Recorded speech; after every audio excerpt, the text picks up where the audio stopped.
एक राज्य में एक बहुत विद्वान ब्राह्मण रहते थे और उनकी बड़ी प्रतिष्ठा थी क्योंकि वो बहुत ज्ञानी थे और कोई उनको सम्मान करता था। एक बार उस राज्य के राजा ने उन ब्राह्मण को बुलाया और बुला करके कहा कि हे ब्राह्मण, मैं 3 प्रश्नों के कारण बहुत परेशान रहता हूँ। आप उन प्रश्नों का उत्तर करके मेरी इस जिज्ञासा का शमन करें।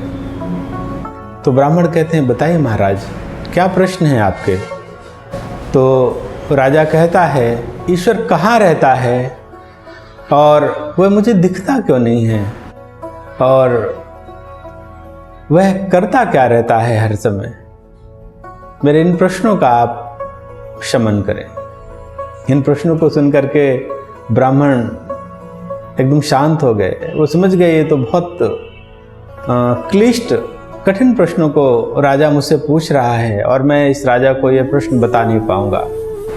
जब राजा ने देखा कि ब्राह्मण शांत है, जवाब नहीं दे रहे, तो राजा ने कहा, मैंने प्रश्न पूछे और तुम शांत हो गए, इसका मतलब तुम्हें इन प्रश्नों के उत्तर नहीं पता।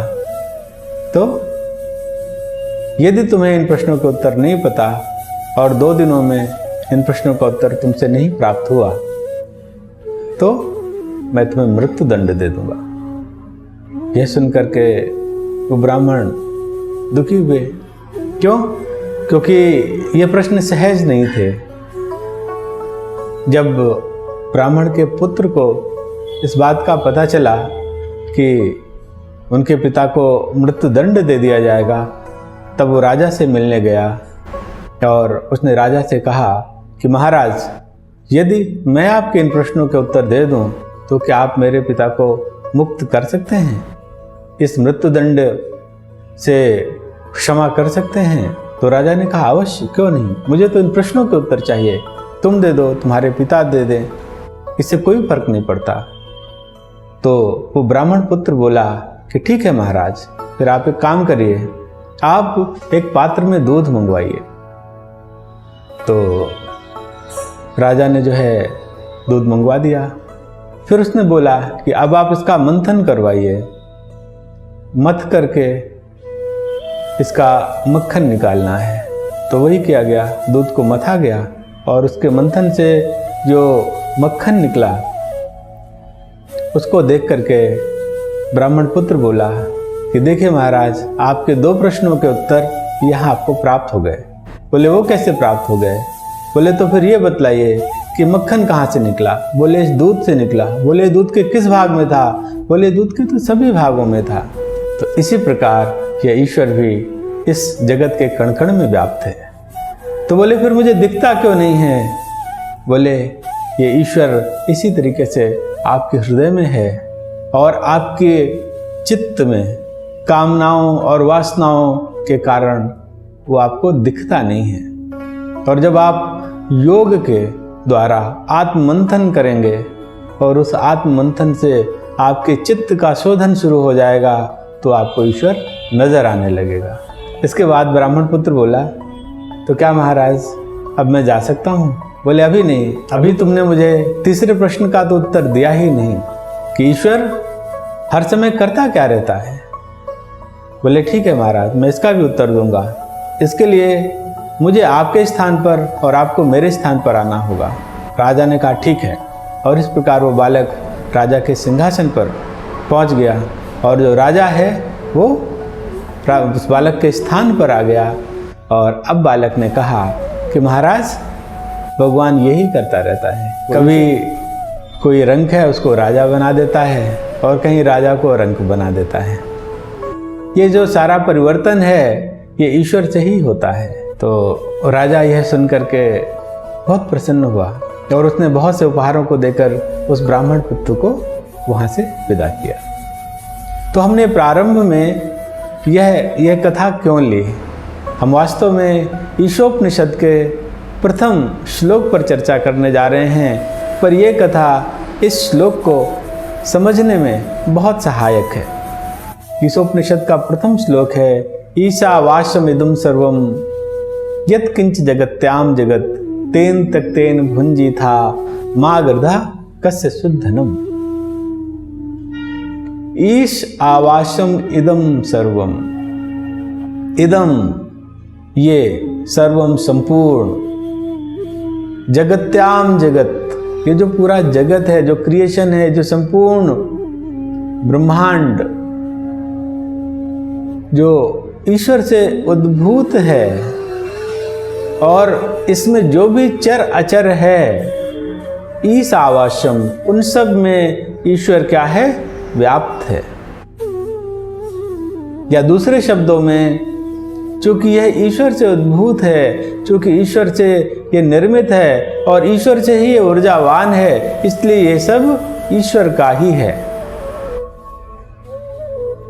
तेन त्यक्तेन भुंजीथा, और हम इस जगत में आए हुए हैं, और ये जो कुछ भी हमें ऐश्वर्य या वस्तु, पदार्थ, भोजन सामग्री, रहने के लिए आवास, उपभोग के लिए जो कुछ भी प्राप्त है, यह सब मूल रूप से किसका है, ये सब ईश्वर का है। तो तेन त्यक्तेन भुंजीथा, इसलिए त्याग की भावना से इसका उपभोग होना चाहिए। त्याग की भावना से उपभोग का मतलब है जितना आवश्यक है हमारे जीवन के लिए, उतना इसका उपभोग किया जाना चाहिए। और यह नहीं भूलना चाहिए कि यह वास्तव में किसका है। माँ गृधा कस्य शुद्ध धनम, माँ गृधा, अत्यधिक प्रयास नहीं करना चाहिए इस धन को अपने परिग्रह के लिए, इसको इकट्ठा करने के लिए, इसको पाने के लिए, क्योंकि यह हमें जानना है कस्य शुद्ध धनम, कि ये धन, ये ऐश्वर्य, ये किसका है, ये सब ईश्वर का है। ईश्वर ही हमारे आदि पिता हैं, और हम सब जितने भी इस जगत पे जीव हैं सब उनकी संतान है। स्वरूप अलग हो सकता है, किसी का कुत्ते का शरीर मिला है, किसी को बिल्ली का शरीर मिला है, किसी को गाय का मिला है, किसी को कोई और स्वरूप मिला है, पर वो सब क्या है, संतान तो उस ईश्वर की ही है। और उन सब के लिए ईश्वर ने ये व्यवस्था की है जगत के। तो हमारे लिए वो सब क्या है, वो सब बंधु बांधव ही हैं।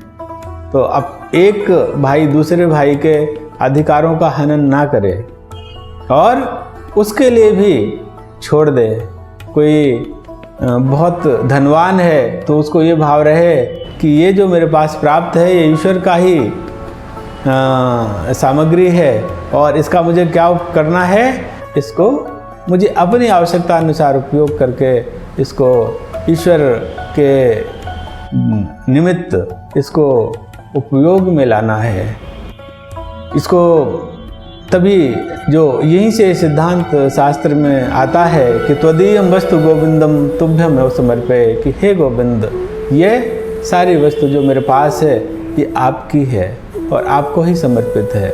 वास्तव में ईशोपनिषद का ये जो प्रथम श्लोक है, यह मैं और मेरा की भावना को समाप्त करके इस संपूर्ण जगत के को अपना मानने का भाव प्रकट करवाता है। कैसे? क्योंकि मैं भी ईश्वर का हूँ, क्योंकि ईश्वर का अंश मेरे अंदर विद्यमान है, तभी मेरे शरीर में चेतना है, ये जीवन है। और जिसको मैं मेरा मान रहा हूँ, ये वास्तव में ईश्वर का ही क्रिएशन है। कोई घर बना ले और कहे कि घर तो मैंने बनाया है, अर्थात ये घर मेरा है, लेकिन इस घर को बनाने के लिए जो ईंट चाहिए, जो रेत चाहिए और जो लकड़ी चाहिए या जितनी भी सामग्री चाहिए, लोहा चाहिए, ये सब कहाँ से मिला? ये सब ईश्वर का क्रिएटेड है। और हमने क्या किया? श्रम के द्वारा उसको बनाया है, और श्रम करके हम किसी चीज़ के मालिक तो नहीं बन सकते।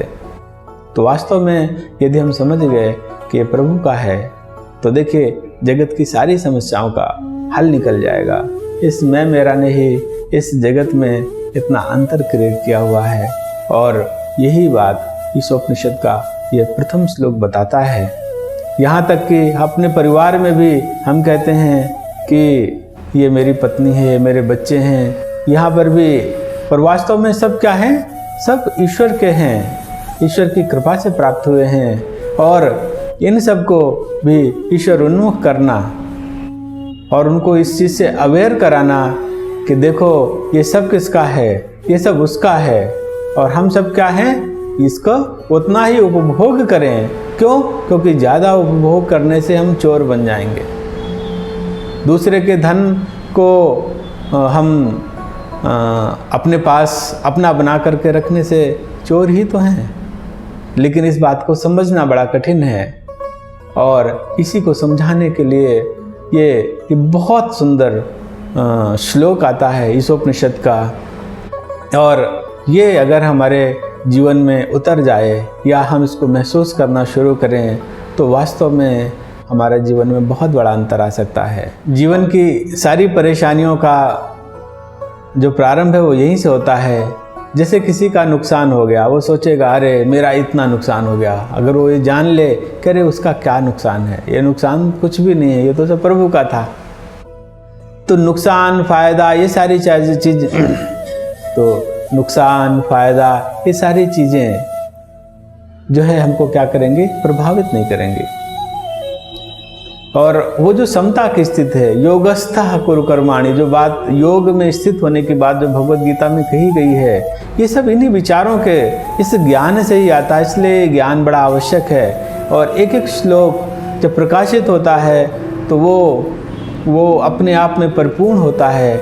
इसलिए इनका बड़ा महत्व है। आइए इनको समझने की कोशिश करते हैं और इसी श्रृंखला में आगे हम आपसे ईशोपनिषद का अगला श्लोक लेंगे। बहुत दिव्य चर्चाएं हैं ये, आप सब जुड़े रहिए। जय गौ माता, जय गोपाल।